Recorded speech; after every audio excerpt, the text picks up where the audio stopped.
दीक्षांत ने ये क्वेश्चन पूछा है।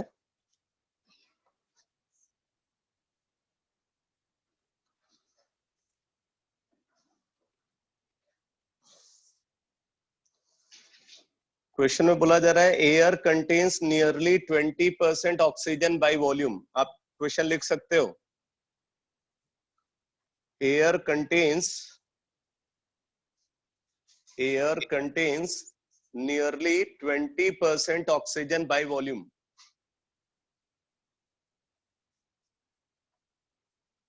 The volume of air needed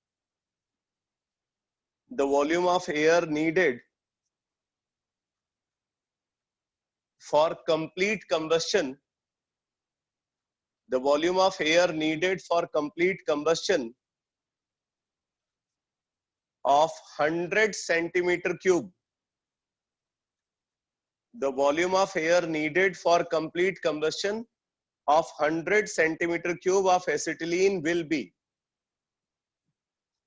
100 centimeter cube of acetylene will be। ये चार ऑप्शन गिवन है। 500 centimetre cube, 100 centimetre cube, 250 centimetre cube, 1250 centimetre cube. ये चार ऑप्शन गिवन है।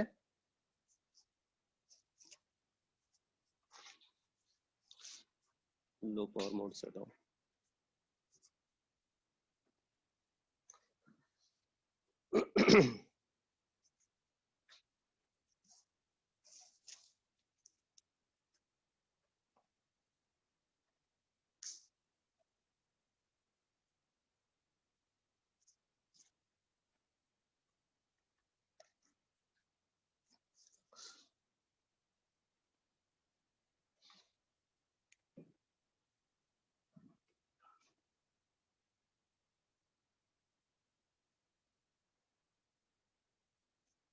क्या निकाला भाई? डी ऑप्शन, यानी कि 1250 सेंटीमीटर क्यूब। देखो, सबसे पहले तो आपको यहाँ पे बैलेंस्ड केमिकल रिएक्शन लिखनी होगी। तो बैलेंस्ड केमिकल रिएक्शन क्या है? एसिटिलीन होता है C2H2, इसको हम ऑक्सीजन के साथ रिएक्ट करा रहे हैं। ऑक्सीजन के साथ रिएक्ट करा रहे हैं तो यहाँ पे बन जाएगा 2CO2 plus H2O, 2CO2 plus H2O। अब ऑक्सीजन को बैलेंस करते हैं तो 4 ऑक्सीजन एटम CO2 के अंदर और 1 ऑक्सीजन एटम H2O के अंदर, ठीक है। 5 ऑक्सीजन एटम प्रोडक्ट साइड में है, मतलब 5/2 O2 होना चाहिए ऑक्सीजन का स्टोइकियोमेट्रिक कोफिशिएंट। अब यहाँ पे क्वेश्चन में देखो, बोल रहा है कि एसिटिलीन का 100 सेंटीमीटर क्यूब प्रेजेंट है। 100 cc एसिटिलीन का कंसिडर कर रहे हैं। अगर आप लॉ ऑफ गैसियस वॉल्यूम को यूज करो तो लॉ ऑफ गैसियस वॉल्यूम से आप ये बोल सकते हो कि इसका 1 सेंटीमीटर क्यूब इसके 5/2 सेंटीमीटर क्यूब से रिएक्ट करेगा। इसका 1 सेंटीमीटर क्यूब, क्योंकि इसका स्टोइकियोमेट्रिक कोफिशिएंट 1 है और इसका स्टोइकियोमेट्रिक कोफिशिएंट 5/2 है, तो इसका 1 सेंटीमीटर क्यूब इसके 5/2 सेंटीमीटर क्यूब से रिएक्ट करेगा। तो फिर इसका 100 सेंटीमीटर क्यूब इसके 5/2 इंटू 100 सेंटीमीटर क्यूब से रिएक्ट करेगा। तो ये आना चाहिए 250 सेंटीमीटर क्यूब। तो ये तो वॉल्यूम ऑफ ऑक्सीजन रिक्वायर्ड है। Volume of oxygen required is equal to 250 centimetre cube. लेकिन यहाँ पे पूछा गया वॉल्यूम ऑफ एयर रिक्वायर्ड। यहाँ पे क्या पूछा गया है? वॉल्यूम ऑफ एयर, और बोला गया कि air contains nearly 20% oxygen by volume. ठीक है, तो आप ये बोल सकते हो 20 millilitre of oxygen required 100 millilitre या सेंटीमीटर क्यूब लिखो। 20 centimetre cube of oxygen required 100 centimeter cube of air, 20 centimeter cube of oxygen required 100 centimeter cube of air. Therefore, 1 centimeter cube of oxygen required 100 by 20 centimeter cube of air. तो यहां पे हमें चाहिए 250 centimeter cube. तो 250 centimeter cube of oxygen required 100 by 20 multiplied by 250 centimeter cube of air. तो ये आ जाएगा 1250 centimetre cube. तो इसलिए D option is correct. D option is correct. ये होना चाहिए.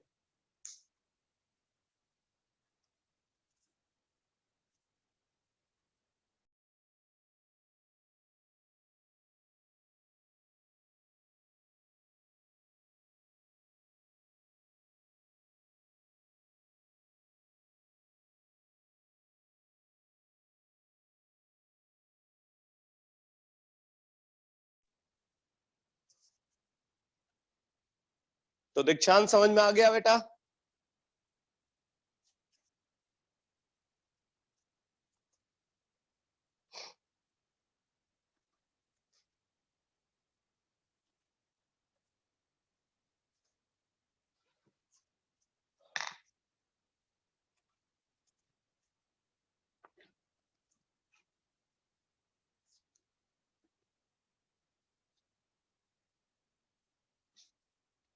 हाँ बताओ अक्षत, माइक अनम्यूट करके बोलो.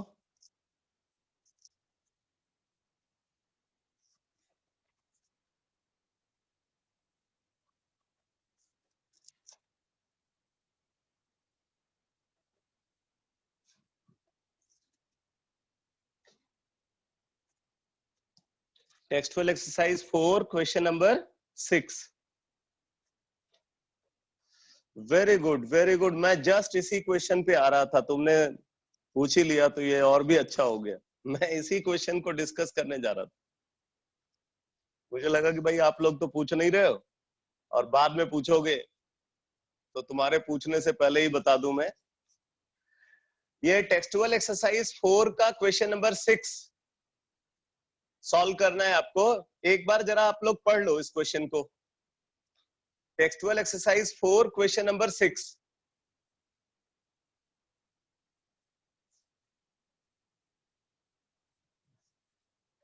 एक बार आप क्वेश्चन को रीड कर लो.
अच्छा, लास्ट क्लास में एक क्वेश्चन दिया था, वो उसका आंसर निकाल लिया.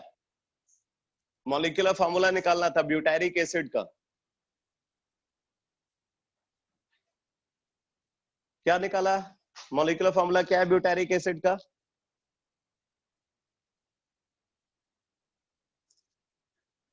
C4H8O2. हाँ ये सही आंसर है. C4H8O2.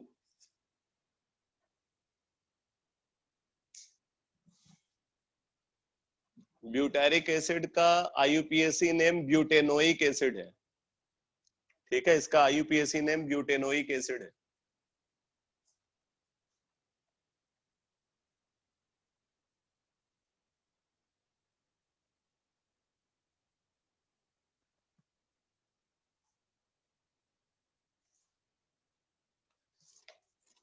तो अब देखो मैं इस क्वेश्चन को पढ़ रहा हूं।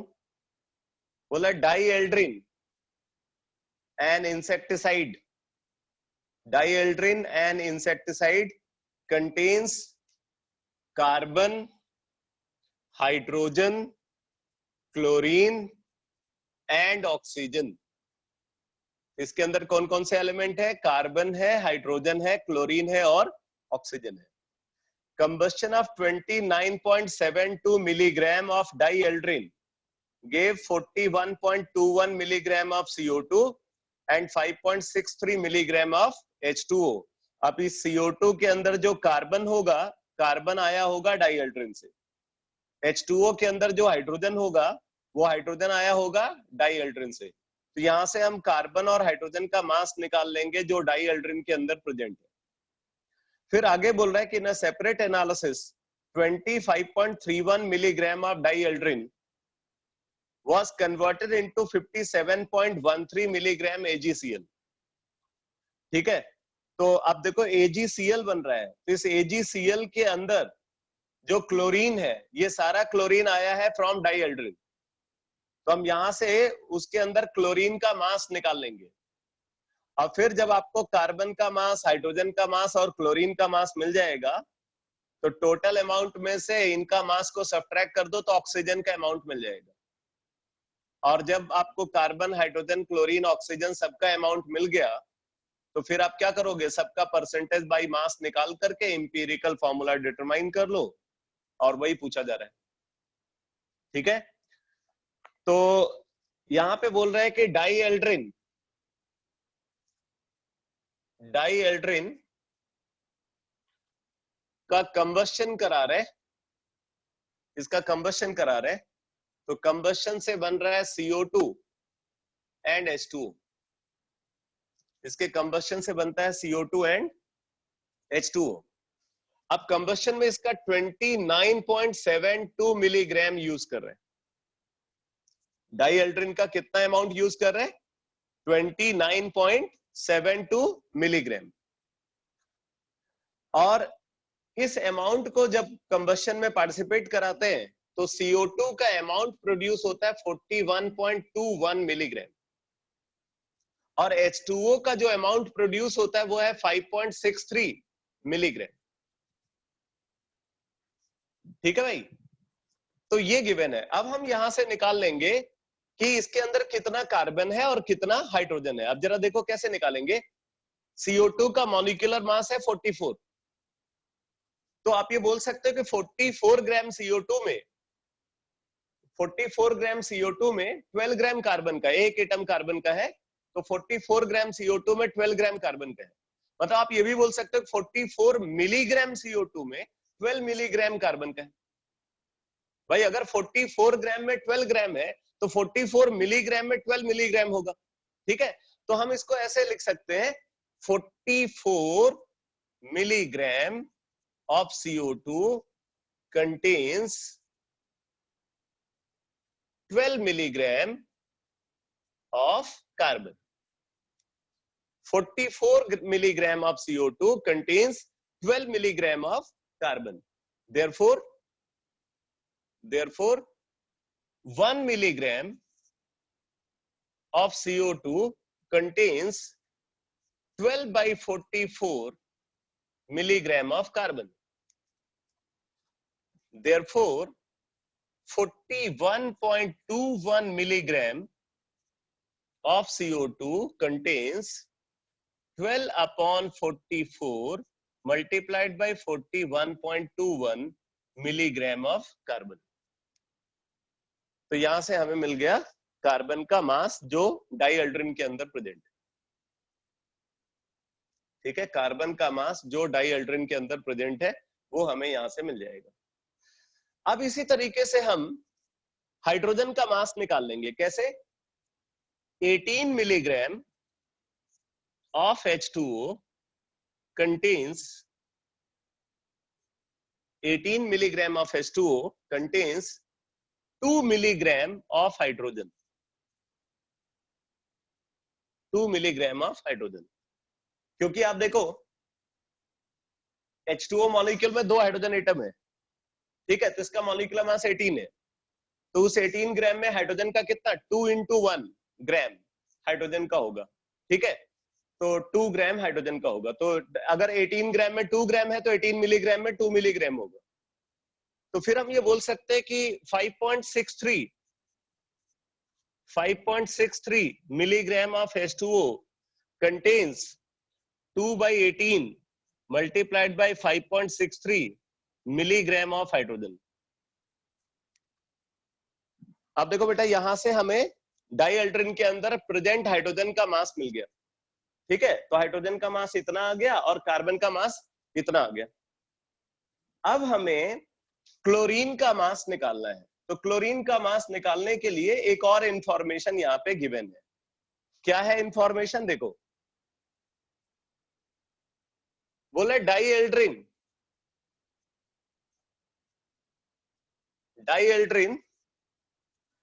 को रिएक्ट करा रहे। वैसे ये इंफॉर्मेशन यहाँ पे गिवन नहीं है, बट सिल्वर नाइट्रेट से रिएक्ट कराएंगे।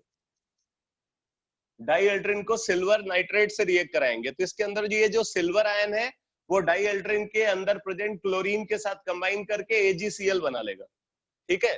तो इस तरीके से यहाँ पे AgCl का फॉर्मेशन होता है। AgCl प्रेसिपिटेट के फॉर्म में प्रोड्यूस होता है। तो अब आप देखो, बोला जा रहा है कि इस रिएक्शन के लिए डाइएल्ड्रिन का 25.31 मिलीग्राम यूज कर रहे हैं, 25.31 मिलीग्राम। और इस 25.31 मिलीग्राम से इसका 57.13 मिलीग्राम प्रोड्यूस होता है।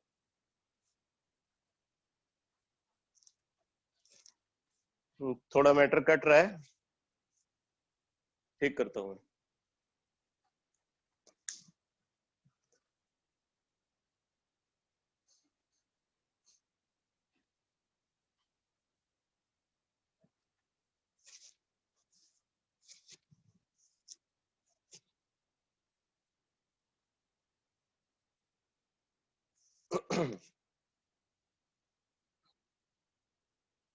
तो 57.13 मिलीग्राम सिल्वर क्लोराइड का प्रोड्यूस होता है। अब आप देखो, सिल्वर क्लोराइड का मॉलिक्यूलर मास क्या है? तो यहाँ पे देखो, एटॉमिक मास ऑफ सिल्वर होता है 108 और एटॉमिक मास ऑफ क्लोरीन होता है 35.5। तो अगर molecular mass of AgCl consider करोगे तो ये आ जाएगा 143.5। 143.5। तो आप ये बोल सकते हो कि इसके 143.5 ग्राम में, सिल्वर क्लोराइड के 143.5 ग्राम में 35.5 ग्राम क्लोरीन का है। इसके 143.5 ग्राम में क्लोरीन का कितना है? 35.5 ग्राम। इसका मतलब इसके 143.5 मिलीग्राम में क्लोरीन का कितना होगा? 35.5 मिलीग्राम, ठीक। तो हम इसको ऐसा लिखेंगे, 143.5 milligram of AgCl contains 143.5 milligram of AgCl contains 35.5 milligram of chlorine। तो अगर 143.5 मिलीग्राम में इसका 35.5 मिलीग्राम है क्लोरीन का, तो 57.13 मिलीग्राम ऑफ AgCl में कितना क्लोरीन होगा? तो आप बोलोगे 35.5 divided by 143.5 multiplied by 57.13 milligram of chlorine, ये आ जाएगा। लेकिन अब आप ध्यान देना, ये जो क्लोरीन का अमाउंट है बेटा, ये अमाउंट डाइएल्ड्रिन के डिफरेंट अमाउंट में प्रेजेंट है। वहां पे हमने डाइएल्ड्रिन का 29.72 मिलीग्राम यूज किया है, देखो यहाँ पे 29.72 मिलीग्राम, जबकि यहां पे डाइएल्ड्रिन का कितना है? 25.31 मिलीग्राम हम यूज कर रहे हैं। तो आप ये बोल सकते हो कि इतना मिलीग्राम क्लोरीन का 25.31 मिलीग्राम में प्रेजेंट है, या आप ऐसे बोल सकते हो 25.31 milligram of dieldrin contains इतना milligram of chlorine. Therefore, 29.72 milligram of dieldrin contains how much amount of chlorine? Unitary method से निकालोगे, ठीक है? तो जरा कैलकुलेट करके बताओ कितना क्लोरीन का अमाउंट होगा 29.72 मिलीग्राम। कैलकुलेशन बहुत है बेटा, लेकिन कॉन्सेप्ट पे फोकस करना है। कैलकुलेशन को तो सिंप्लीफाई किया जा सकता है, और अब ऐसे क्वेश्चन के लिए मैं आपको कैलकुलेटर अलाउ कर दूंगा, टेंशन मत लो।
रक्षित क्या निकाला बेटा? अत्री, अत्री साहब,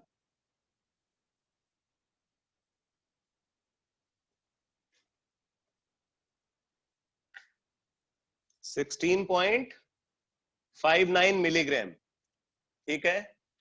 तो 16.59 मिलीग्राम क्लोरीन का है, अमाउंट ऑफ क्लोरीन है 16.59 मिलीग्राम, ठीक। और अमाउंट ऑफ कार्बन कितना निकाला ये भी बता दो। अमाउंट ऑफ कार्बन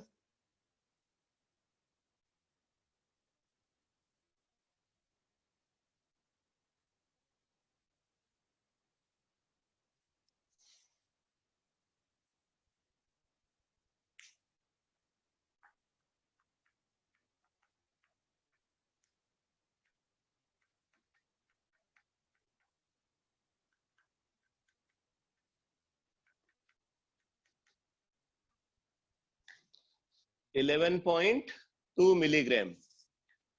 तो 11.2 मिलीग्राम कार्बन का अमाउंट बता रहे हैं।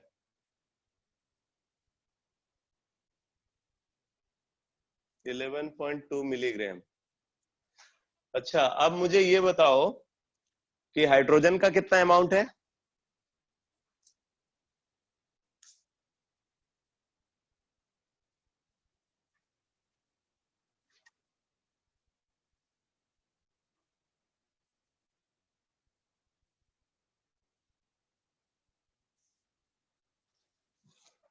हाइड्रोजन का अमाउंट है 0.62 मिलीग्राम।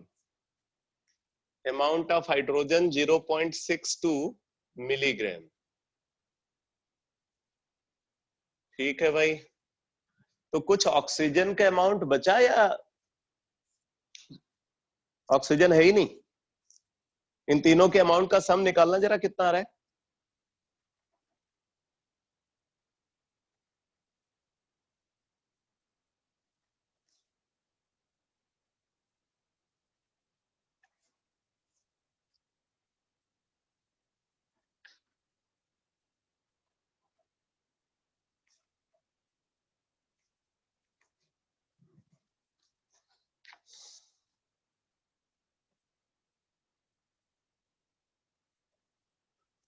तीनों के अमाउंट का सम 29.41 आ रहा है। अच्छा ठीक है, इसका मतलब बाकी जो है ऑक्सीजन है, तो वेट ऑफ ऑक्सीजन आ रहा है कितना, 29.72 माइनस 29 ये 28.41 आ रहा है, 28.41, तो 28.41 तो सब ट्रैक करके बताना जरा, ऑक्सीजन का अमाउंट कितना आ गया, 1.31 1.31 मिलीग्राम। ठीक है, तो हमने सारे एलिमेंट्स का अमाउंट निकाल लिया। अब हम सबका अमाउंट अगर कैलकुलेट कर चुके हैं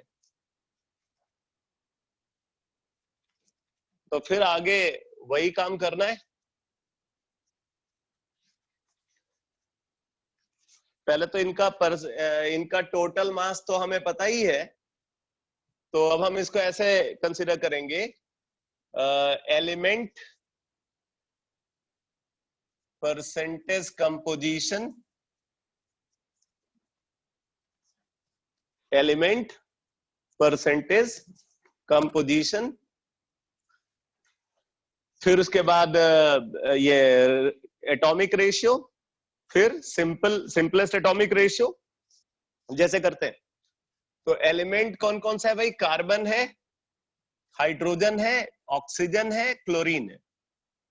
परसेंटेज कंपोजिशन की बात करें तो कार्बन का कितना हो गया, 11.2 डिवाइडेड बाई 29.72 मल्टीप्लाइड बाई 100। और हाइड्रोजन के केस में क्या हो जाएगा, 0.62 अपॉन 29.72 मल्टीप्लाइड बाई 100। ऑक्सीजन के केस में क्या हो जाएगा, 1.31 अपॉन 29.72 मल्टीप्लाइड बाई 100। क्लोरीन के केस में क्या हो जाएगा, 16.59 अपॉन 29.72 मल्टीप्लाइड बाई 100। ये इनका आ गया परसेंटेज कंपोजिशन। इसके बाद फिर क्या करेंगे, निकालेंगे एटॉमिक रेशियो,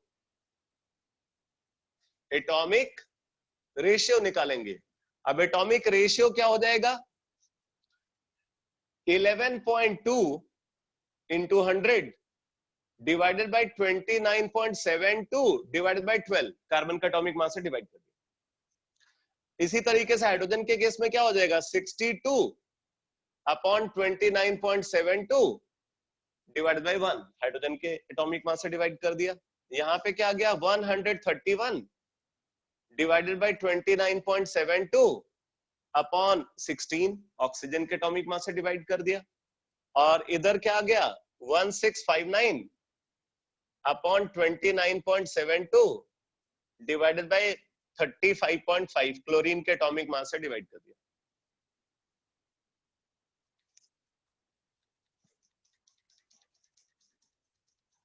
तो ये आ गया इनका एटॉमिक रेशियो। अब क्या निकालेंगे, simplest atomic ratio, simplest atomic ratio. अब सिंपलेस्ट एटॉमिक रेशियो के लिए क्या करेंगे, इनमें से जो सबसे छोटी वैल्यू है, ठीक है, इनमें से जो सबसे छोटी वैल्यू है उससे हम सबको डिवाइड कर देंगे। तो जरा ये कैलकुलेट करके एक एक वैल्यू बताओ। अब ऐसा क्वेश्चन है, अगर आपको कहीं कॉम्पिटिटिव एग्जाम में दिख जाए तो मतलब ये ट्रैप है, आपको छोड़ देना चाहिए। 3.14 ये फर्स्ट वैल्यू बता रहे, 3.14।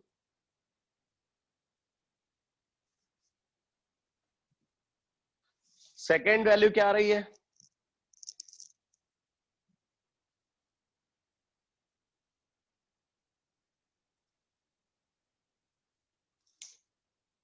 2.06।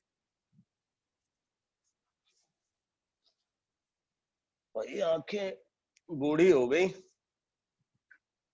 2.08 है। ओके, 2.08।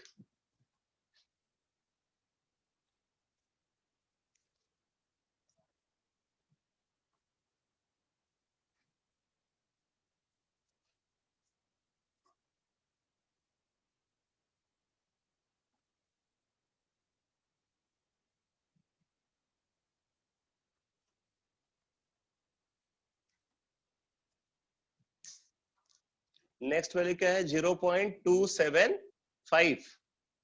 0.275। ठीक है।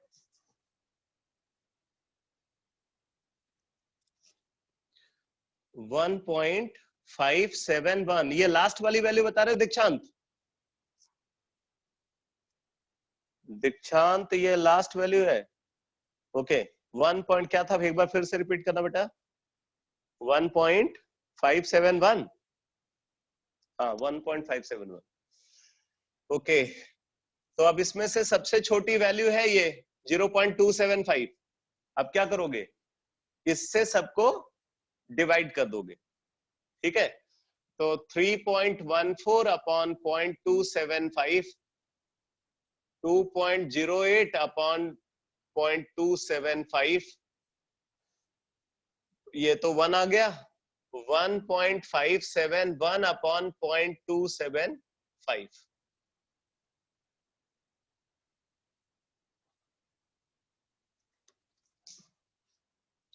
ये 11.41 ये पहली वाली वैल्यू बता रहे हो?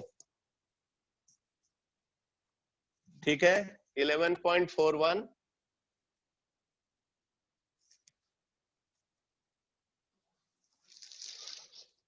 नेक्स्ट 7.56।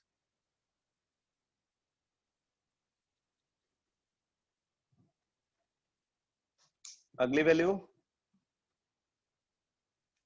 नेक्स्ट तो 1 है ही।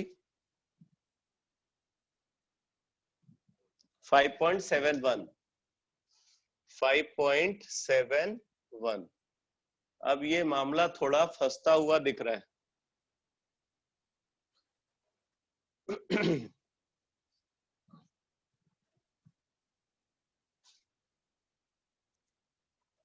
मुझे लग रहा है ये वैल्यू 11.5 है, ये 11.5 है, ये वाली वैल्यू 7.5 है। ठीक है ये 1 और ये आपका 5.5 अगर ले लें मान लो, तो हमने 2 से मल्टीप्लाई कर दिया, तो 2 से मल्टीप्लाई कर दिया तो ये हो गया 23, ये हो जाएगा 7.5 इंटू 2 15, ये हो जाएगा 2 और ये हो जाएगा 11। तो होना चाहिए C23।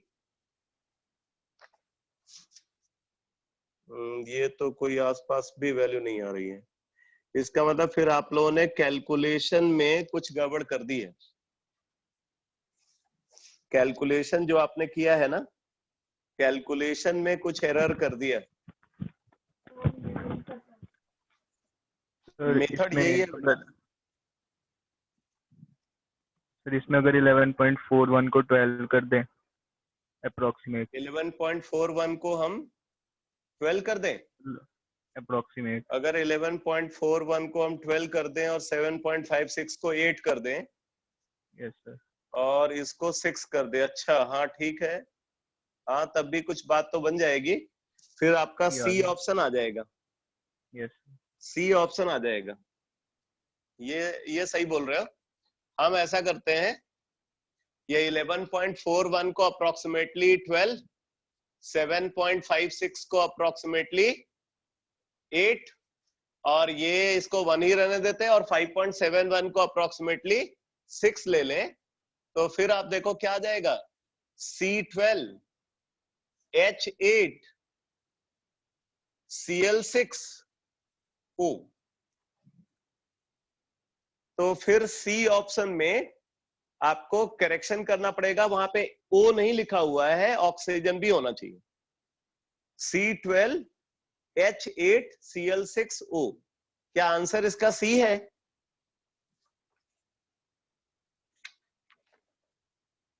हाँ ठीक है, सी ऑप्शन ही करेक्ट है।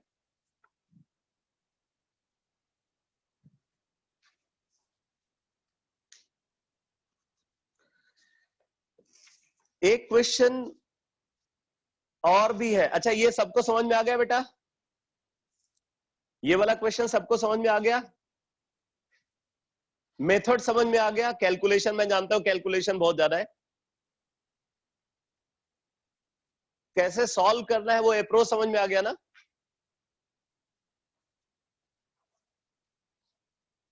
चलो ठीक है। एक क्वेश्चन और है इसी एक्सरसाइज का, टेक्सचुअल एक्सरसाइज 4 का question number 11। Textual exercise 4 question number 11, पढ़ो जरा क्वेश्चन को।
देखो इस क्वेश्चन में बोल रहे हैं analysis of a quantity of compound shows that it contains 0.11 mole carbon, 0.055 mole of nitrogen, 0.165 mole of oxygen।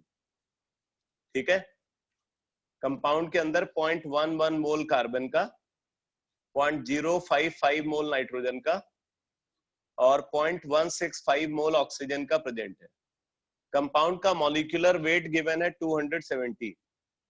आपसे बोल रहे हैं how many atoms of carbon are there in the empirical formula and in molecular formula respectively. Compound के empirical formula और molecular formula में कितने carbon atom present, ये आपको बताना है।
C option.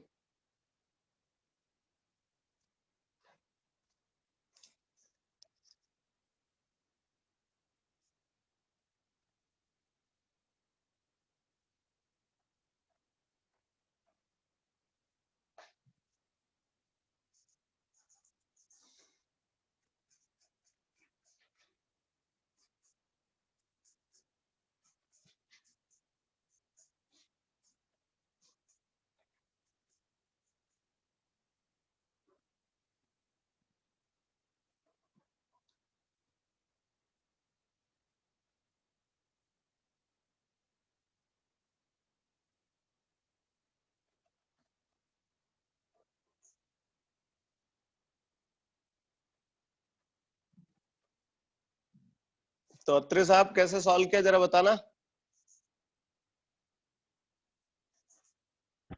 सर इनमें इसमें इनकी मोल्स की रेशियो निकाल लेंगे। मोल्स की रेशियो निकाल लेंगे, ठीक है। फिर सर वही इनके एटम की रेशियो होगी जो इसके मॉलिक्यूल में होगा। जो मोल्स का रेशियो है वही इनके वही एटम का रेशियो होगा। वेरी गुड, सही है। तो तो सर यहाँ वहां से से रेशियो। आपको एम्पिरिकल फॉर्मूला मिल जाएगा। यस सर, तो वहां से एम्पिरिकल फॉर्मूला मास निकाल लेंगे और हाँ, उससे एन निकाल लेंगे। फिर अच्छा अच्छा, एम्पिरिकल। ये बताओ कि क्या यही 3 एलिमेंट कंपाउंड के अंदर प्रेजेंट है या कोई और एलिमेंट भी है? सर एक मिनट।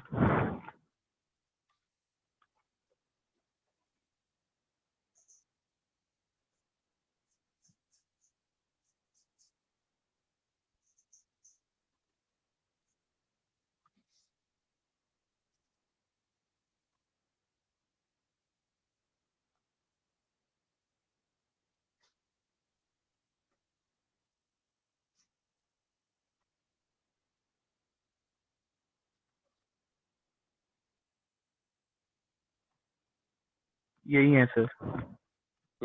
यही है। यही होंगे। तो इन्हीं एलिमेंट के मॉलिक्यूलर फार्मूला से 270 आ जा रहा है।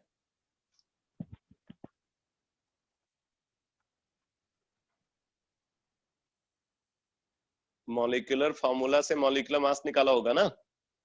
Yes sir. तो मॉलिक्यूलर मास क्या 270 आ जा रहा है? एक मिनट सर।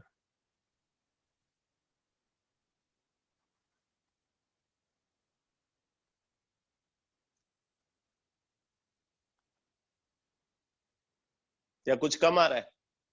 नहीं सर, कम आ रहा है। कम आ रहा है ना। यस तो सर। कम आ रहा है तो और कौन सा एलिमेंट होना चाहिए?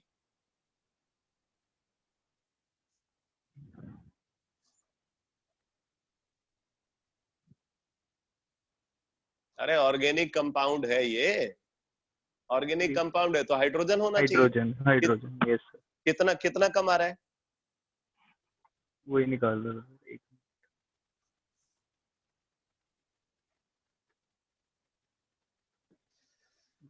देखो बेटा, यहाँ पे बोल रहा है कि एक कंपाउंड का कुछ क्वांटिटी, मतलब एक सैंपल प्रेजेंट है 100 ग्राम सर। और उस सैंपल में कार्बन का 0.11 मोल, नाइट्रोजन का 0.055 मोल और ऑक्सीजन का 0.165 मोल प्रेजेंट है। ठीक।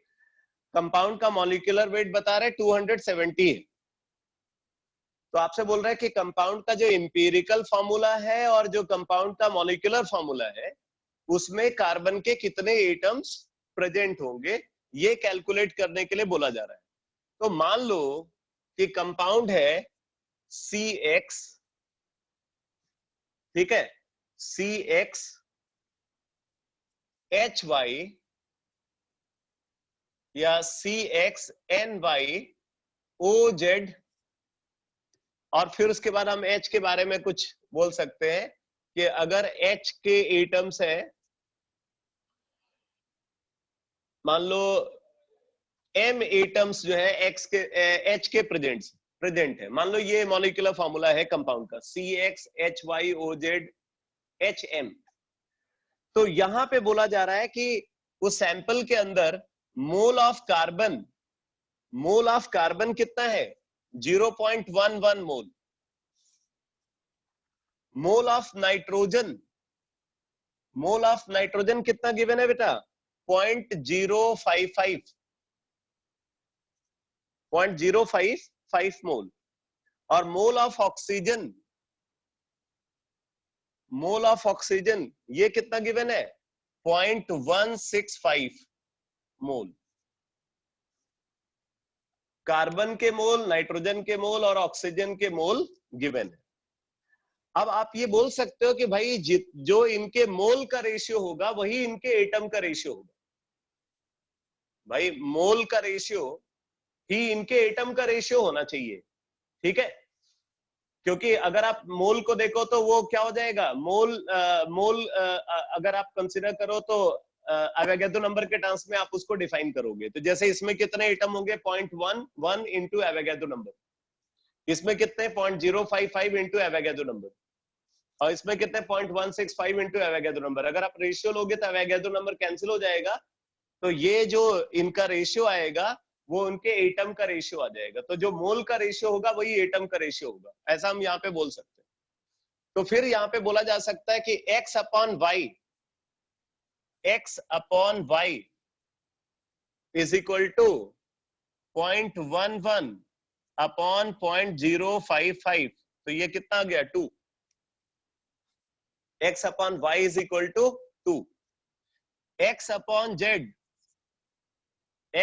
z को कंसिडर करें तो ये क्या आ जाएगा भाई? ये आ जाएगा 0.11, या हम इसको ऐसा लिखते हैं, x अपॉन z की बजाय हम लिखते हैं z अपॉन y।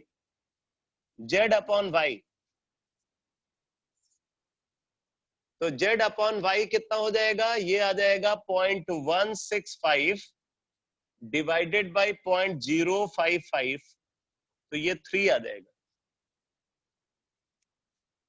ठीक है? ये 3 आ गया। तो इसका मतलब आप ये बोल सकते हो कि x is equal to 2y and z is equal to 3y। x is equal to 2y and z is equal to 3y।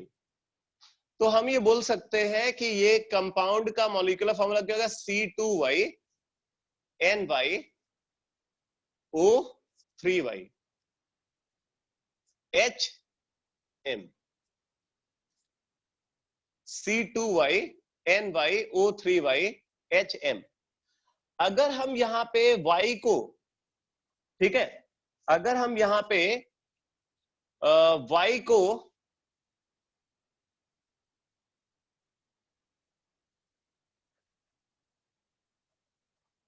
its molecular weight is about 270 given है।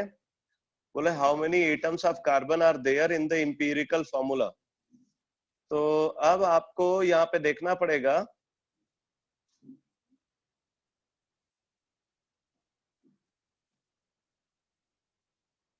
आपको इसको जो है ना हिट एंड ट्रायल मेथड के basis पे ही solve करना पड़ेगा, हिट एंड ट्रायल मेथड के बेसिस पे, ठीक है?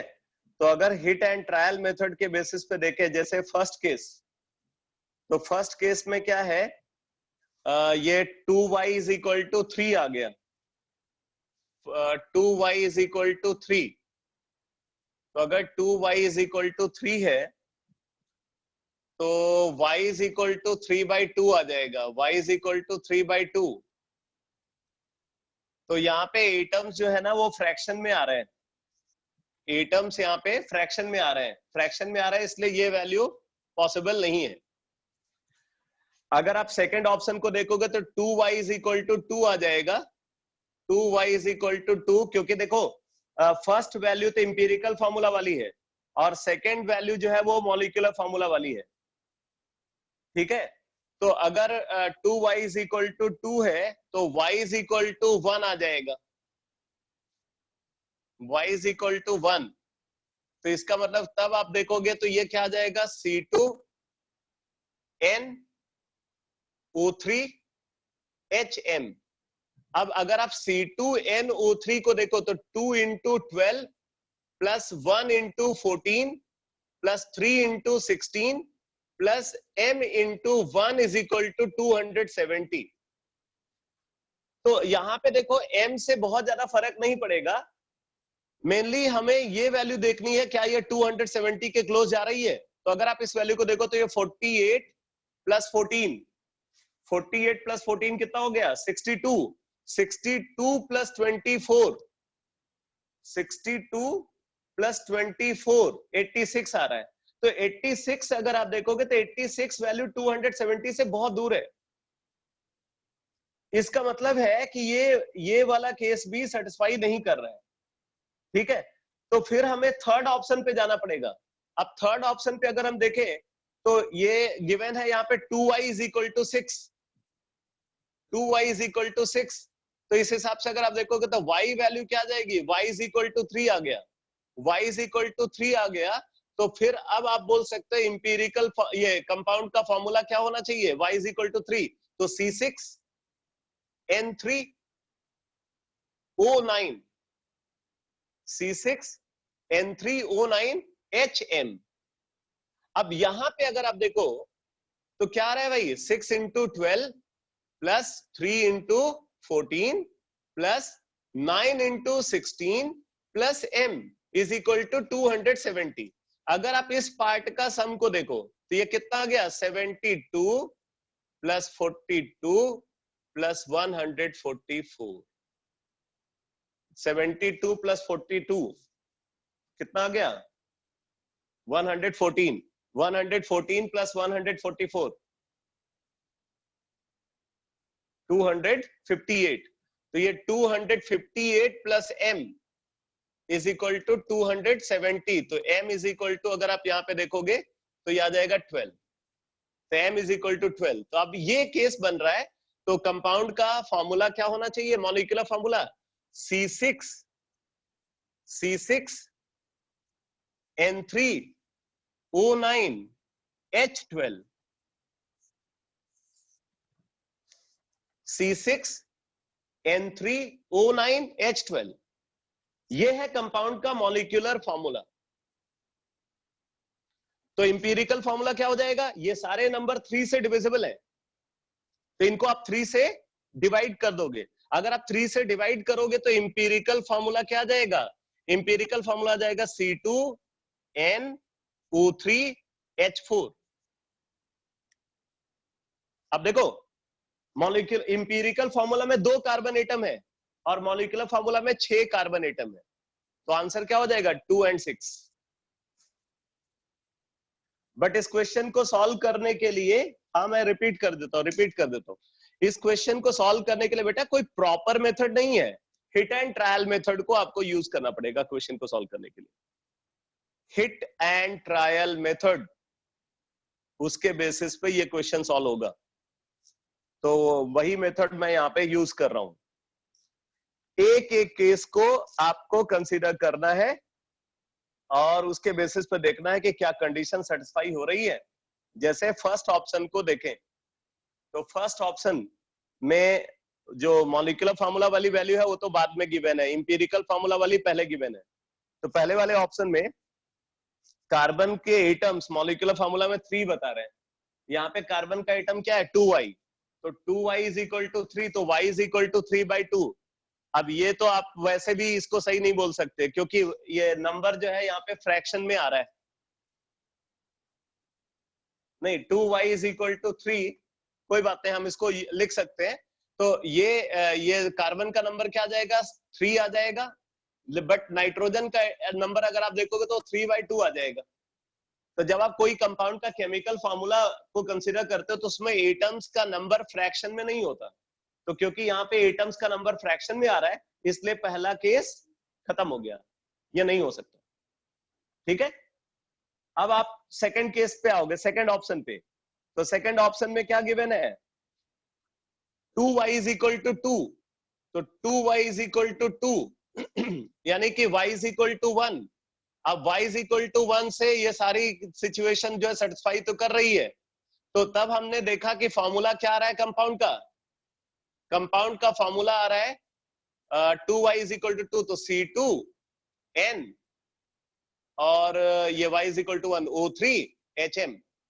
बट हमने देखा कि इससे जो वैल्यू आ रही है वो क्या आ रही है, 12 इंटू 2 24, 24 प्लस 14 38, 38 प्लस 48, तो 38 प्लस 48 86, तो 86 प्लस m वैल्यू 270 से बहुत दूर है, क्योंकि ये वैल्यू 270 से बहुत ज्यादा डिफर कर रही है, इसलिए आप बहुत ज्यादा नंबर ऑफ हाइड्रोजन को आप रख करके ही आप जो है इसको सेटिस्फाई कर सकते हो, और इतने ज्यादा हाइड्रोजन कंपाउंड के अंदर हो नहीं सकते। मतलब अपना कॉमन सेंस अप्लाई किया और उसके बेसिस पर बोला कि ये नहीं हो सकता, क्योंकि हाइड्रोजन का एटॉमिक मास क्या है 1। तो अगर आप ये डिफरेंस को देखो तो ये डिफरेंस कितना आ रहा है भाई, 270 m is equal to 270 minus 86, तो 270 माइनस 86 कितना आ गया, 200 माइनस 14 186। अब सोचो 184 184। अब सोचो आपको मॉलिक्यूलर फार्मूला में 184 हाइड्रोजन एटम रखने होंगे, तो ऐसा कंपाउंड हो सकता है क्या, पॉसिबल ही नहीं है। ठीक है, इसलिए हमने इस ऑप्शन को खत्म कर दिया। इसी तरीके से फिर हम तीसरे ऑप्शन पे गए, तो तीसरे ऑप्शन में क्या है, 2y इज इक्वल टू 6 है, तो 2y अगर 6 है तो y क्या आ गया 3, तो उससे हमने निकाला कंपाउंड का फॉर्मूला C6N3O9। हाइड्रोजन का नंबर अभी हमें अभी भी नहीं पता है, तो C6N3O9HM। अब हमने यहां से निकाला तो ये पार्ट का जो एटॉमिक मास का सम आया वो कितना आ गया भाई, ये सॉल्व करके आ गया 258, तो 258 plus m is equal to 270, तो m इज इक्वल टू 12 आ गया। अब ये वैल्यू सही लग रही है, तो इसलिए कंपाउंड का मॉलिक्यूलर फॉर्मूला आ गया C6N3O9H12, और आप देख रहे हो ये सारे नंबर जो है 3 से डिविजिबल है, तो 3 से डिवाइड करके इंपीरिकल फॉर्मूला हमें मिल गया। अब फिर इंपीरिकल फॉर्मूला के अंदर कार्बन और मॉलिक्यूलर फॉर्मूला के अंदर कार्बन मिल गया। आया समझ में बेटा? ये सब नॉर्मल क्वेश्चन नहीं है कि आप बहुत आसानी से सॉल्व कर लोगे। ये सब क्वेश्चन ना बहुत टेढ़े क्वेश्चन बोले हैं जो है ये इस कॉन्सेप्ट पे बेस्ड। ये सामान्य आदमी के बस की बात नहीं है बेटा।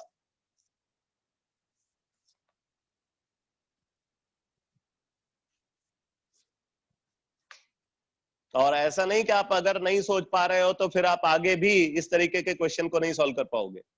अभी तो जस्ट आपका एक्सपोजर हो रहा है न्यूमेरिकल केमिस्ट्री के साथ।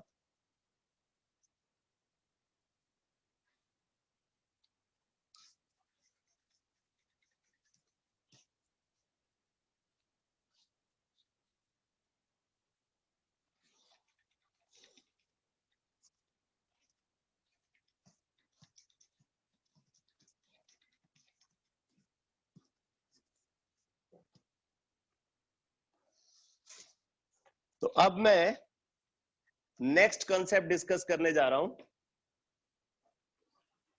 देखो, principal of atomic conservation. Principal of atomic conservation.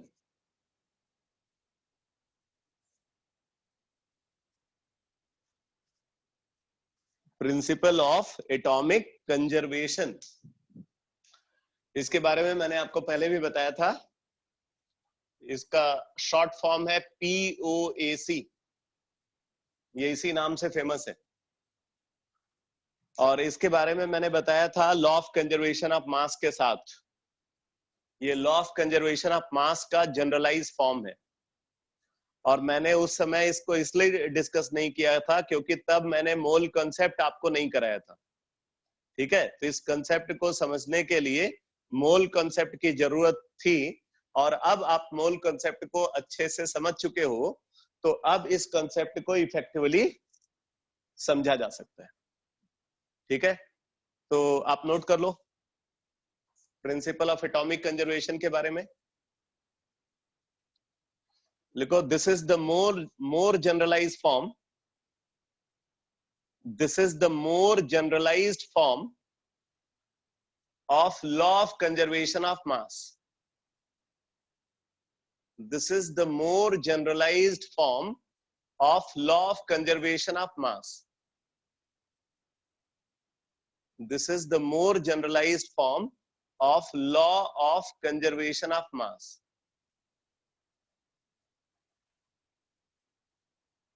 आगे लिखो, when law of conservation of mass, when law of conservation of mass is expressed, when law of conservation of mass is expressed in terms of atomic theory,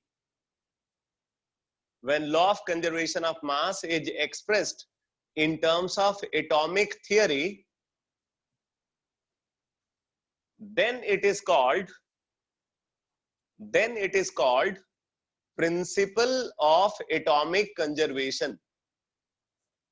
Then it is called principle of atomic conservation.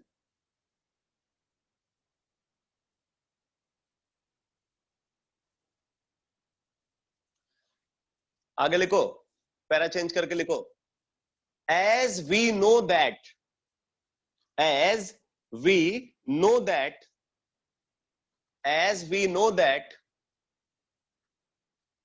in a balanced chemical reaction,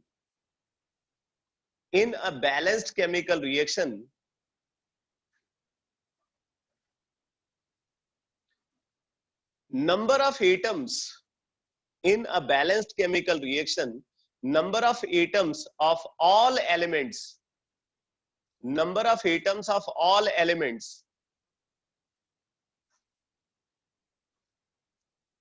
as we know that in a balanced chemical reaction, number of atoms of all elements are equal on both sides of the chemical reaction. On both sides of the chemical reaction. आगे लिखो, if atoms are equal,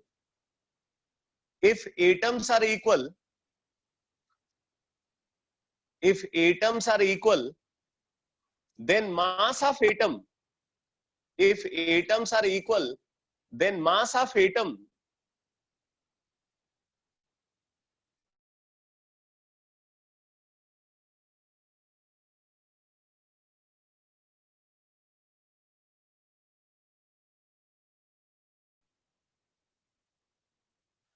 and therefore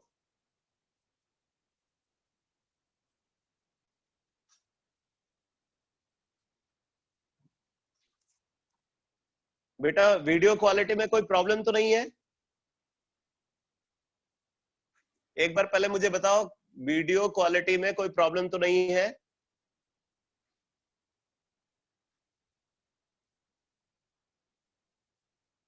सब कुछ ठीक है ना? Audio and video सही है? सामने बोर्ड पे जो कुछ लिखा हुआ वो क्लियरली देख पा रहे हो?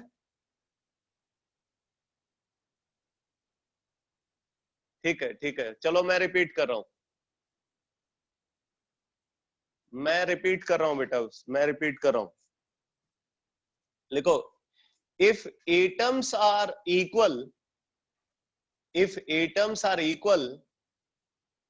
then mass of atom,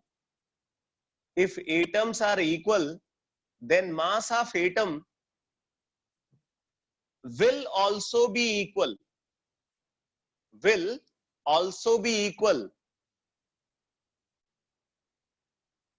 and therefore this is the generalized form of law of conservation of mass. And therefore this is the generalized form of law of conservation of mass. देखो बेटा, यहां पे ये बोला जा रहा है कि जब आप किसी केमिकल रिएक्शन को बैलेंस करते हो, तो बैलेंस करते हुए आप क्या देखते हो? जैसे मान लो कि ये रिएक्शन है अमोनिया का फॉर्मेशन रिएक्शन. अब हमें ये इंश्योर करना है कि ये रिएक्शन बैलेंस्ड है या नहीं. तो हम ये देखेंगे कि हर एलिमेंट के एटम दोनों साइड में क्या होने चाहिए? इक्वल होने चाहिए. ठीक, तो जैसे हमने देखा यहाँ 2 नाइट्रोजन एटम है, यहाँ पे 1 नाइट्रोजन एटम है, तो हमें समझ में आ गया कि बैलेंस नहीं है. यहाँ पे 2 हाइड्रोजन है, यहाँ पे 3 हाइड्रोजन है, बैलेंस नहीं है। फिर बैलेंस करने के लिए हिट एंड ट्रायल मेथड और दूसरे मेथड, बहुत सारे मेथड्स हैं, उनके थ्रू बैलेंसिंग की जाती है। उनमें से कुछ मेथड्स को हम लोग आगे पढ़ेंगे भी, ठीक है। तो हमने इसको हिट एंड ट्रायल मेथड के थ्रू बैलेंस कर दिया, तो ये आ गया N2 + 3H2 gives 2NH3। अब हमने क्या देखा भाई, इधर 2 नाइट्रोजन एटम है, यहाँ भी 2 नाइट्रोजन एटम है, यहाँ पे 6 हाइड्रोजन एटम है, यहाँ भी 6 हाइड्रोजन एटम है, तो रिएक्शन बैलेंस हो गई, ठीक है। तो अब देखो, अगर यहाँ पे 2 नाइट्रोजन एटम है, तो नाइट्रोजन का जितना मास यहाँ है, आप देख रहे हो उतने ही नाइट्रोजन एटम इधर भी है, इसका मतलब नाइट्रोजन का उतना ही मास प्रोडक्ट साइड में है। जितना मास नाइट्रोजन का रिएक्टेंट साइड में है, उतना ही मास नाइट्रोजन का प्रोडक्ट साइड में है। जितना मास हाइड्रोजन का रिएक्टेंट साइड में है, उतना मास हाइड्रोजन का प्रोडक्ट साइड में है। इसका मतलब है कि नाइट्रोजन का मास और हाइड्रोजन का मास दोनों साइड में बराबर है, तो law of conservation of mass follow हो रहा है। समझा रहे कि नहीं? तो law of conservation of mass को हम जनरलाइज करके अगर एटम्स के टर्म्स में एक्सप्रेस करें, तो उसी को हम प्रिंसिपल ऑफ एटॉमिक कंजर्वेशन बोलते हैं, ठीक है। तो principal of atomic conservation is the more generalized form of law of conservation of mass। अब बताओ, मैंने जो स्टेटमेंट आपको बताया वो समझ में आ गया आपको, क्या मतलब है? ये law of conservation of mass का जनरलाइज फॉर्म कैसे है, ये समझ में आ गया सबको? ठीक है। तो अब मैं प्रिंसिपल ऑफ एटॉमिक कंजर्वेशन को कैसे अप्लाई करेंगे प्रॉब्लम सॉल्विंग में, वो मैं आपको बताने जा रहा हूं। तो आप नोट करो, लिखो POAC is applied, POAC is applied, POAC is applied to perform, POAC is applied to perform gravimetric analysis, gravimetric analysis। अभी ये भी एक भारी भरकम टर्म जो है मैंने आपके सामने रख दिया, ठीक है, बट इसको आपको समझना पड़ेगा। ग्रेविमेट्रिक एनालिसिस क्या होती है? POAC is applied to perform gravimetric analysis। तो क्वेश्चन उठता है कि व्हाट इज ग्रेविमेट्रिक एनालिसिस, ठीक है। तो लिखो gravimetric analysis, gravimetric analysis.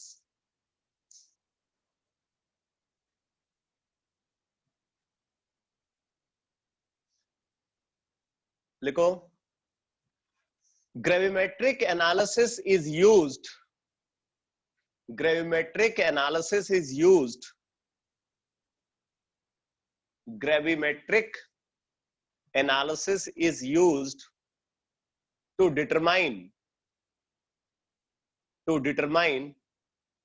the following, to determine the following analysis, to determine the following analysis in a chemical reaction, in a chemical reaction। एक chemical reaction में इन analysis को perform करने के लिए इसको यूज किया जाता है।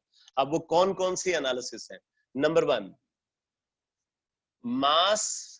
मास रिलेशनशिप,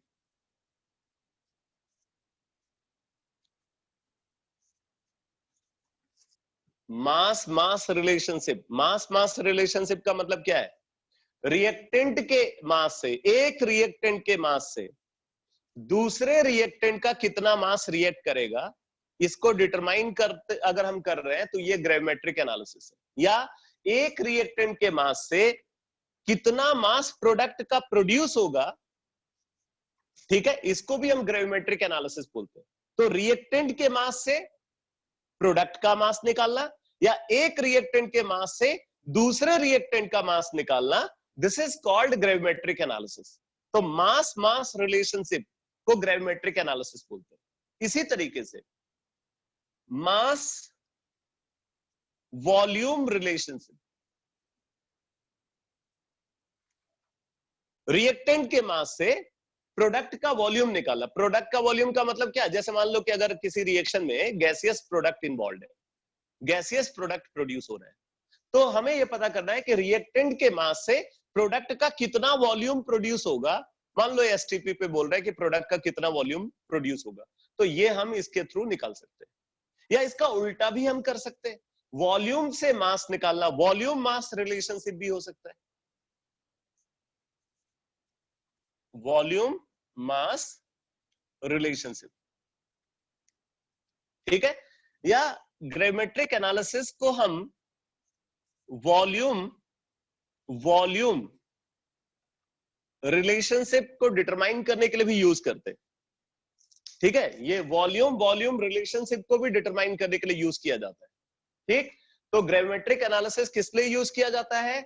मास से मास निकालने के लिए, मास से वॉल्यूम निकालने के लिए, वॉल्यूम से मास निकालने के लिए, वॉल्यूम से वॉल्यूम निकालने के लिए। ये इसमें से कोई भी एनालिसिस अगर आप कर रहे हो, then that analysis is called gravimetric analysis। तो पीओएसी का पर्पज क्या है? पीओएसी का पर्पज है ग्रेविमेट्रिक एनालिसिस को परफॉर्म करना, मतलब इनमें से कोई भी टाइप का कैलकुलेशन को परफॉर्म करना, ठीक है।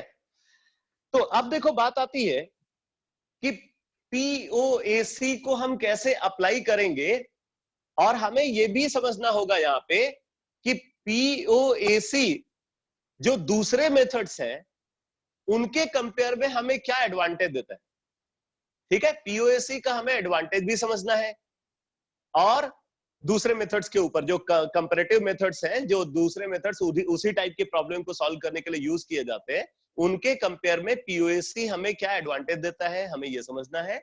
और हमें यह भी समझना है कि पीओएसी को हम कैसे अप्लाई करेंगे, और साथ में पीओएसी की लिमिटेशन भी समझनी है, ठीक है। तो आप नोट करो,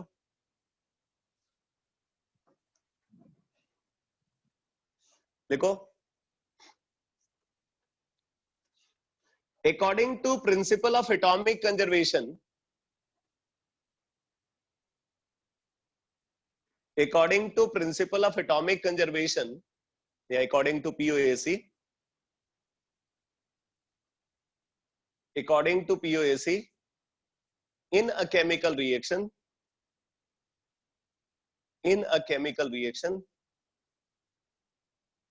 number of atoms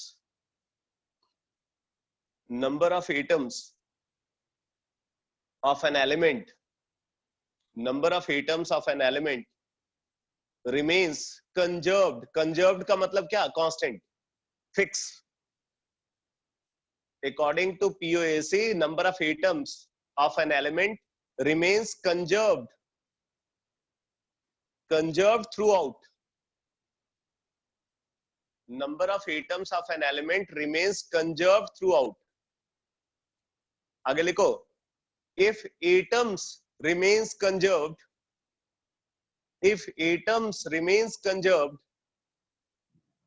then mole of atom will also be conserved। अब क्योंकि यही मोल टर्म उस समय गोल था, इसलिए मैंने उस समय आपको इसके बारे में नहीं बताया।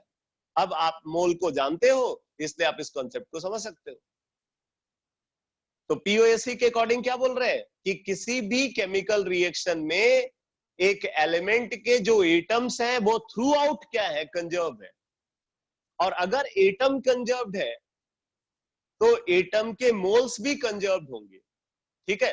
तो इस तरीके से हम पीओएसी को अप्लाई करते हैं। तो if atoms remain conserved, then mole of atom will also be conserved. अब जरा देखो, मान लो हमारे पास एक रिएक्शन है, ये KClO3 gives KCl plus O2। देखो, पीओएसी का एक बहुत बड़ा एडवांटेज ये है बेटा, ये एडवांटेज में अभी मैं लिखवाऊंगा अभी आपको, कि पीओएसी जैसा मेथड जो है ना, ये अनबैलेंस केमिकल रिएक्शन के लिए अप्लाई हो जाता है। इस मेथड को अगर हम अप्लाई करने जा रहे हैं तो हमें रिएक्शन को बैलेंस करने की जरूरत नहीं है। ये अनबैलेंस केमिकल रिएक्शन में अप्लाई होने वाला मेथड है, इस मेथड का सबसे बड़ा एडवांटेज है, क्योंकि कई बार देखो सिंपल रिएक्शंस को तो आप आसानी से बैलेंस कर सकते हो, बट समटाइम्स रिएक्शन इतनी टेढ़ी हो जाती हैं कि उनको बैलेंस कर पाना नॉर्मल तरीके से पॉसिबल ही नहीं होता। ठीक है, हिट एंड ट्रायल मेथड भी हाथ खड़े कर देता है कि नहीं, मैं तो नहीं बैलेंस कर सकता। तो ऐसी रिएक्शंस को जिनको बैलेंस करना आसान नहीं है, उन रिएक्शंस पे बेस्ड अगर प्रॉब्लम को सॉल्व करना है तो पीओएसी एक बहुत ही इफेक्टिव मेथड है। आप एक तरीके से बोल सकते हो ये एक मैजिकल मेथड है ऐसे केसेस में प्रॉब्लम को सॉल्व करने के लिए। ठीक है, इसलिए इस मेथड को तो हमें समझना ही चाहिए। और यहाँ पे मैं आपको एक बात और बता दूं कि बात तो बहुत पुरानी है, आईआईटी 83 में 1983 की बात कर रहा हूं, ठीक है, आज की बात नहीं कर रहा हूं, 1983 आईआईटी 83 में एक क्वेश्चन ऐसा आया था जो क्वेश्चन उस पूरे साल में उस साल में किसी भी स्टूडेंट ने एग्जाम में अटेम्प्ट नहीं किया था। केमिस्ट्री का एक क्वेश्चन जो अनअटेम्प्टेड रहा, उस ईयर में किसी भी स्टूडेंट ने उस क्वेश्चन को सॉल्व नहीं किया। वो क्वेश्चन बेसिकली पीओएसी के कॉन्सेप्ट पे बेस्ड था, और उस समय पीओएसी को लेकर के ज्यादा इंफॉर्मेशन बुक्स में थी नहीं, मतलब इंडियन ऑथर जो बुक्स अवेलेबल थी उनमें तो दूर दूर तक कहीं इसका कोई डिस्कशन ही नहीं था। ठीक है, कुछ एक फॉरेन ऑथर बुक्स में उसका डिस्कशन था, बट फॉरेन ऑथर बुक्स इतनी आसानी से तब अवेलेबल नहीं थी। तो क्योंकि लोगों को उस कॉन्सेप्ट के बारे में अच्छे से पता नहीं था, इस वजह से उस क्वेश्चन को किसी भी स्टूडेंट ने सॉल्व नहीं किया। और मैं आपको बता दूं कि एक बड़ी ही फेमस बुक है जो सिर्फ इसी कॉन्सेप्ट को लेकर के फेमस हो गई। हो सकता है आप में से कुछ स्टूडेंट जानते भी हो, आरसी मुखर्जी करके एक बुक आती है फिजिकल केमिस्ट्री की, इंट्रोडक्शन टू फिजिकल केमिस्ट्री।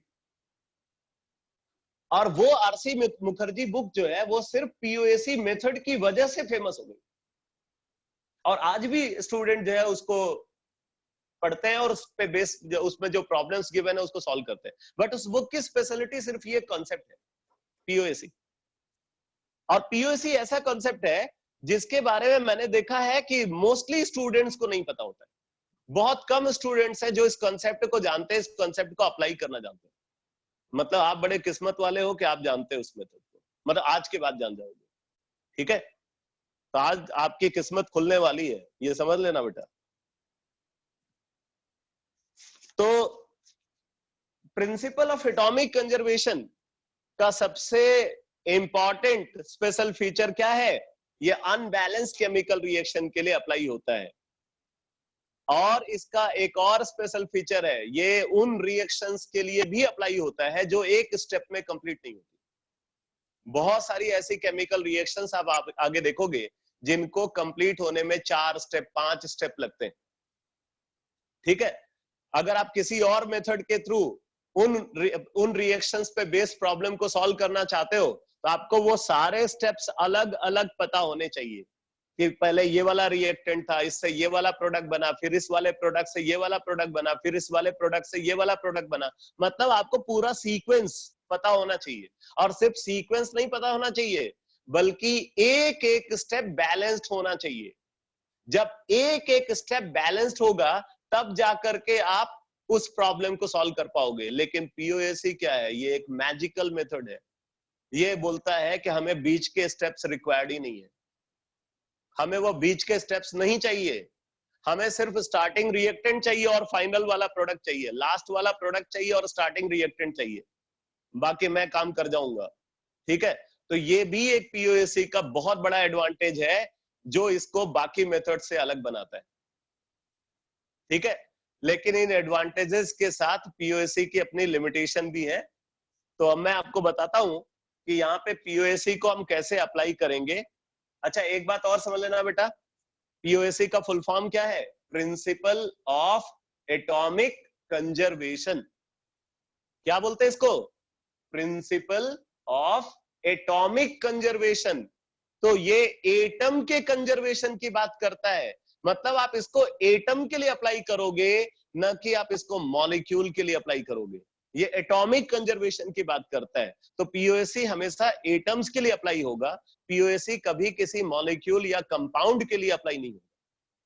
ठीक है, तो अब हम इसी प्रॉब्लम को सॉल्व करना चाहते हैं। जैसे अगर आपसे कोई बोले कि भाई 1 ग्राम KClO3 है, ठीक है, आपसे पूछा जा रहा है 1 ग्राम KClO3 है, ये डिकम्पोज होता है, कितना वॉल्यूम ऑक्सीजन का प्रोड्यूस होगा इसको कंप्लीटली डिकम्पोज करने पे।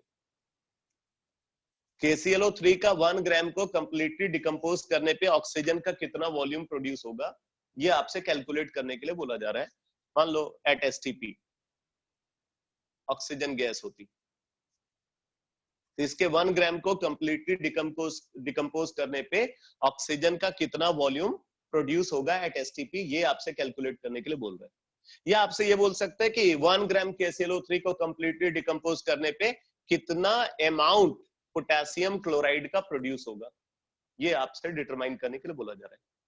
तो आप कोई भी दूसरा मेथड अप्लाई करोगे तो सबसे पहले आप क्या करोगे, पहले तो आप इस रिएक्शन को बैलेंस करोगे।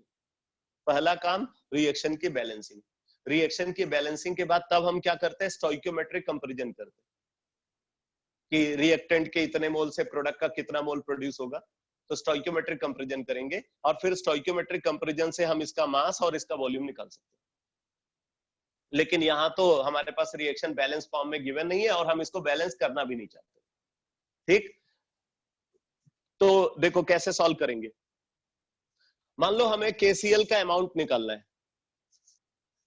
रिएक्टेंट के अंदर अगर आप देखो तो दो ऐसे एलिमेंट हैं जो इसके अंदर भी है और इस प्रोडक्ट के अंदर भी है। कौन कौन से एलिमेंट, पोटेशियम यहां भी है, यहां भी है, क्लोरीन यहां भी है और यहां भी है। तो हम इनमें से किसी एक के लिए पीओएसी अप्लाई कर देंगे।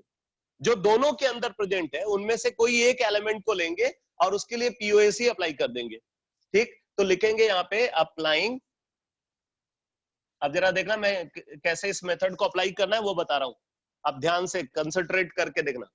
Applying POAC, applying POAC for मान लो potassium atom, applying POAC for potassium atom, applying principle of atomic conservation for potassium atom. ठीक, तो अब कैसे इसको हम अप्लाई करेंगे, लिखेंगे number of atom, number of atom of potassium in reactant, number of atom of potassium in reactant is equal to number of atom of potassium in product। बेटा समझते भी जाओ लिखते भी जाओ, क्योंकि अभी हमें इसको इरेज भी करना पड़ेगा। Number of atom of potassium in reactant, number of atom of potassium in reactant is equal to number of atom of potassium in product. ठीक, तो अब देखो फिर हम लिखेंगे therefore number of atom of potassium in reactant में potassium कहां है, KClO3, in KClO3 is equal to number of atom of potassium in product. तो प्रोडक्ट में पोटेशियम KCl के अंदर है, number of atom of potassium in KCl।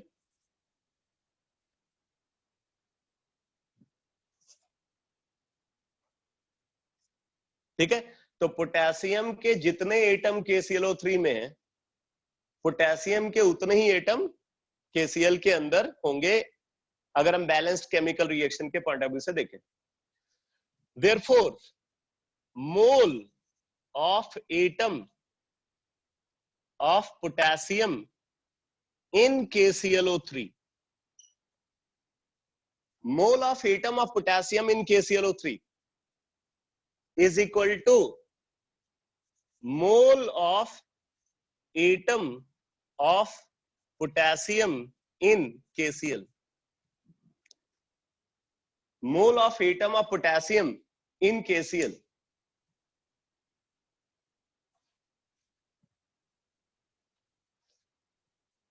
अब जरा आप देखना 1 molecule KClO3, 1 molecule KClO3 contains 1 atom of potassium.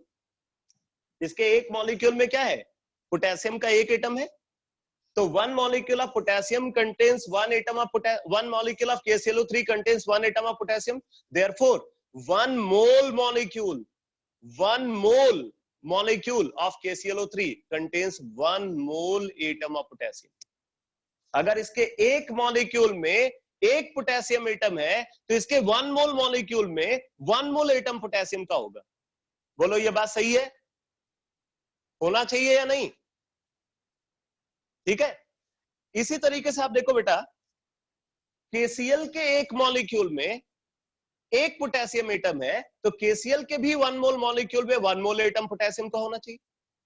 ठीक है, तो अब मैं यहां पे लिख रहा हूं मोल ऑफ एटम ऑफ, ये थोड़ा सा केयरफुल होकर के समझना, mole of atom of potassium in KClO3 is equal to 1 into mole of KClO3. Mole of atom of potassium in KClO3 is equal to 1 into mole of KClO3. ये 1 से हमने multiply क्यों किया बेटा? 1 से इसलिए मल्टीप्लाई किया क्योंकि इसके एक मॉलिक्यूल में एक पोटेशियम एटम। ठीक है, अगर मैं यहीं पे ऑक्सीजन के टर्म्स में बात करता ना, अगर मैं यहां पे लिखता मोल of atom of oxygen in KClO3, तो हम ये देखते हैं कि भाई इसके एक मॉलिक्यूल में 3 एटम है, तो इसके 1 मोल में उसके 3 मोल एटम होंगे। तो अगर मोल of atom of oxygen in KClO3 हमें निकालना है तो क्या लिखेंगे? 3 into मोल ऑफ KClO3। ठीक है, लेकिन अगर हम बोल रहे हैं मोल of atom of potassium in KClO3 तो 1 into mole of KClO3।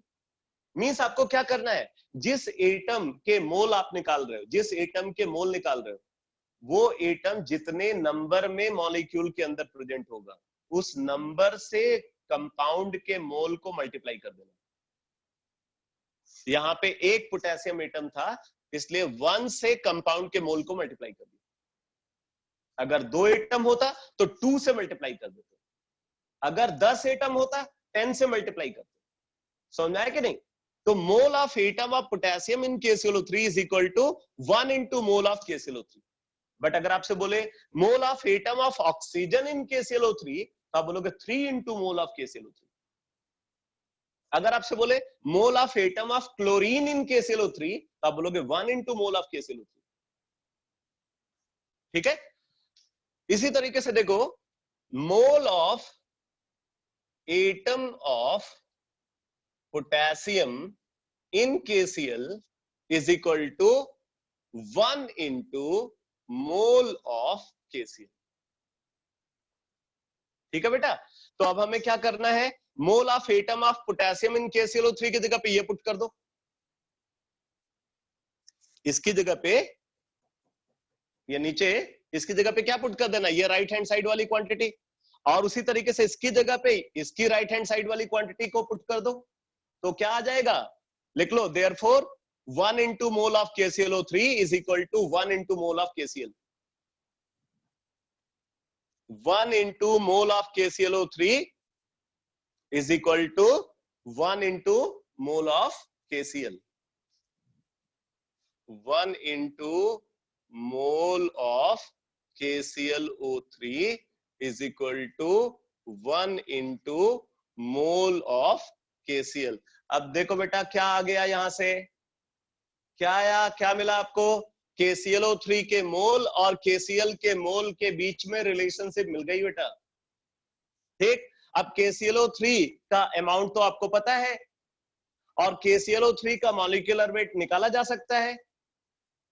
KCl का अमाउंट नहीं पता, KCl का मॉलिक्यूलर वेट निकाला जा सकता है, तो हम यहां से KCl का अमाउंट निकाल लेंगे। तो क्या लिखेंगे, 1 multiplied by weight of KClO3, weight of KClO3 divided by molecular weight of KClO3, ये तो मोल ऑफ KClO3 हो गया, is equal to 1 multiplied by weight of KCl upon molecular weight of KCl।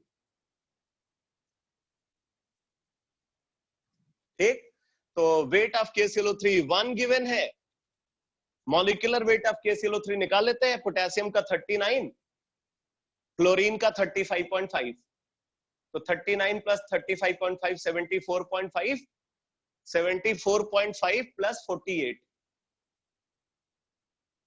74.5 plus 48 122.5, तो 122.5 आ गया, is equal to उधर क्या आ गया भाई, ये वेट ऑफ KCl निकालना है, W upon molecular weight of KCl क्या हो जाएगा 74.5।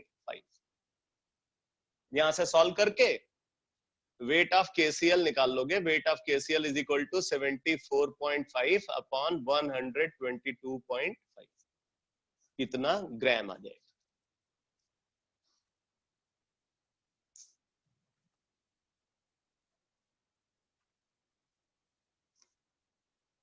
ठीक है, आ गया समझ में सबको?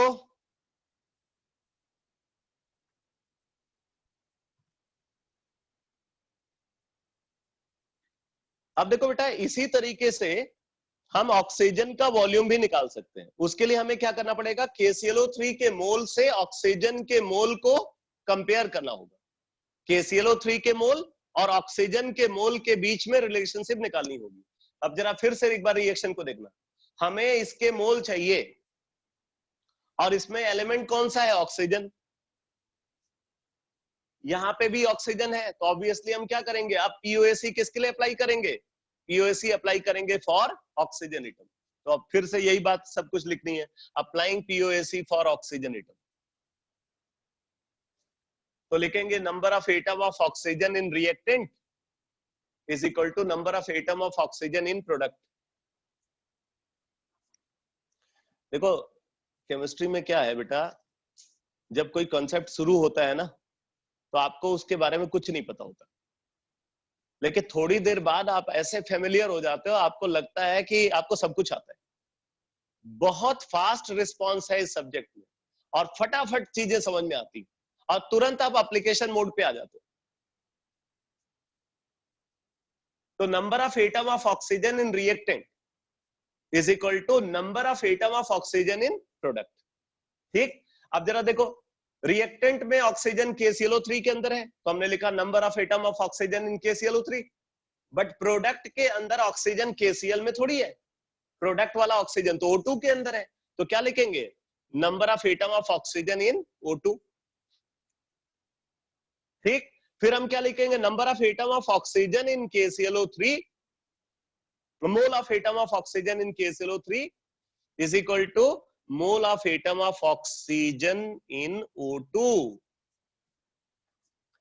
अब क्या करेंगे बेटा, वही काम, क्या, mole of atom of oxygen in KClO3 is equal to 3 into mole of KClO3। 3 से क्यों मल्टीप्लाई किया, क्यों मल्टीप्लाई किया 3 से,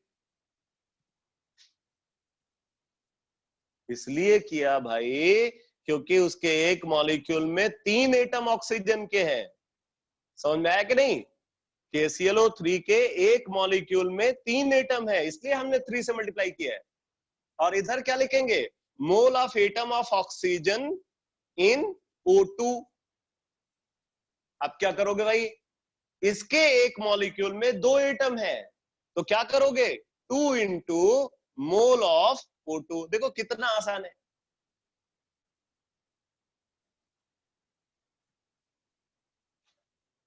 ठीक, फिर क्या करोगे, यहां पुट कर दो, तो क्या लिखोगे, 3 into mole of KClO3 is equal to 2 into mole of O2। तो 3 into mole of KClO3 is equal to 2 into mole of O2। तो क्या आ गया, दोनों के मोल्स में रिलेशनशिप आ गई, दोनों के मोल्स के बीच में रिलेशनशिप मिल गई आपको। ठीक है, तो अब यहां पे क्या लिखोगे, 1 into weight of KClO3 upon molecular weight of KClO, 1 नहीं 3 into weight of KClO3 upon molecular weight of KClO3 is equal to, हमें उसका वॉल्यूम चाहिए, अब मोल को वॉल्यूम के टर्म्स में लिखेंगे, तो 2 into volume of O2 divided by 22.4 standard molar volume. तो यहां से वॉल्यूम ऑफ ऑक्सीजन आ जाएगा।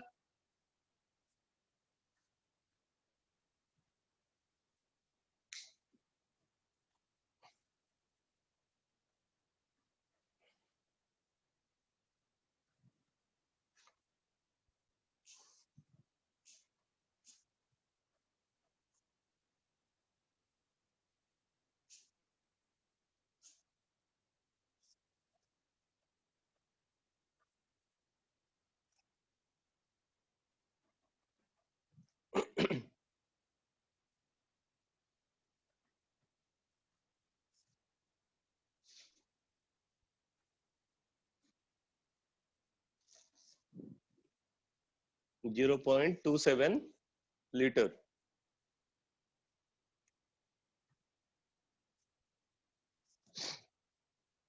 ठीक है, तो समझ में आ गया बेटा कैसे अप्लाई करना है पीओएसी को।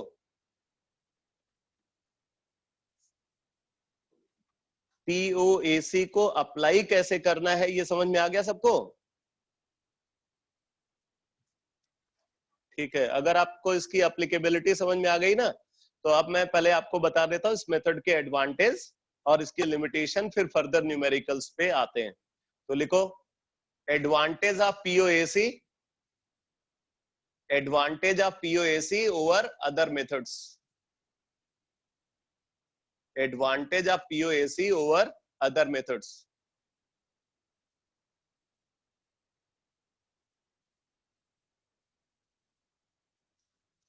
Advantage of POAC over other methods.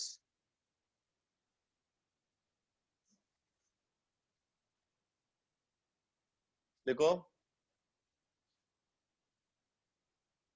while solving, पहला एडवांटेज बता रहा हूं, पहला advantage, while solving the problem with POAC, while solving the problem with POAC, while solving the problem with POAC, balancing of a chemical reaction, while solving the problem with POAC, balancing of a chemical reaction, balancing of a chemical reaction is not required. While solving the problem with POAC, balancing of a chemical reaction is not required, as the method of balancing, as the method of balancing of reaction, as the method of balancing of reaction is based upon POAC itself.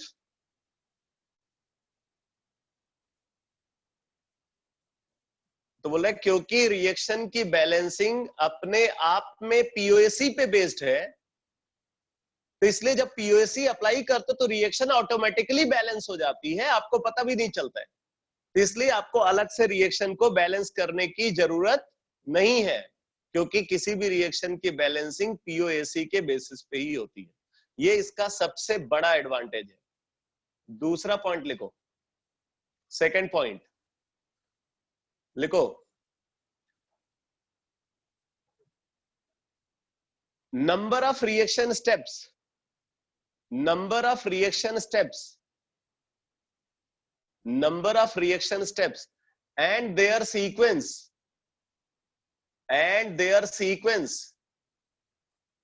number of reaction steps and their sequence are not required to be given, are not required to be given, are not required to be given while solving the problem with POAC, while solving the problem with POAC. ये इसका बहुत बड़ा advantage है कि जब आप किसी reaction को पीओएसी के थ्रू, किसी प्रॉब्लम को पीओएसी के थ्रू सॉल्व कर रहे हो, तो आपको रिएक्शन के सारे स्टेप्स और उनका सीक्वेंस जानने की जरूरत नहीं है। बिना सारे रिएक्शन स्टेप को जाने हुए, बिना रिएक्शन स्टेप्स को बैलेंस किए हुए आप प्रॉब्लम को सॉल्व कर सकते हो। तो ये बहुत बड़ा एडवांटेज है पीओएसी का। ठीक, तो पीओएसी के ये दो एडवांटेज है। अब आप लिमिटेशन ऑफ पीओएसी में लिख लो, बस इसी पे कॉन्सेप्ट आज क्लास फिनिश कर रहा हूं। लिखो limitation of POAC, limitation of POAC.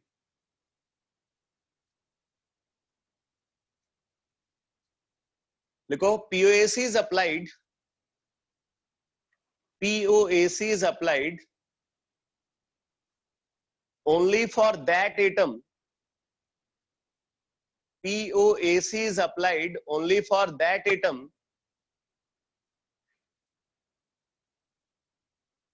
which remains conserved throughout the reaction, which remains conserved throughout the reaction. बाकी इस बात को समझने के लिए मैं आपको नेक्स्ट क्लास में, कल की क्लास में एक एग्जाम्पल के थ्रू आपको समझाऊंगा कि इसका मतलब क्या है।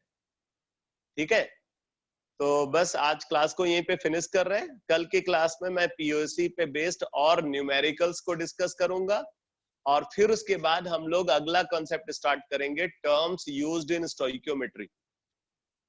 ठीक है, तो कल की क्लास में देखेंगे।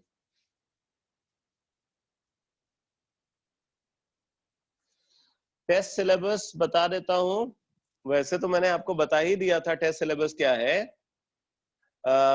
जो मैंने कल डिस्कस किया था एम्पिरिकल फार्मूला और मॉलिक्यूलर फार्मूला, ठीक है, वो नहीं आना है। Empirical formula, molecular formula, POAC, ये सारे कॉन्सेप्ट नहीं आने हैं। उससे पहले का जो कॉन्सेप्ट है वो सब पूछा जाना है।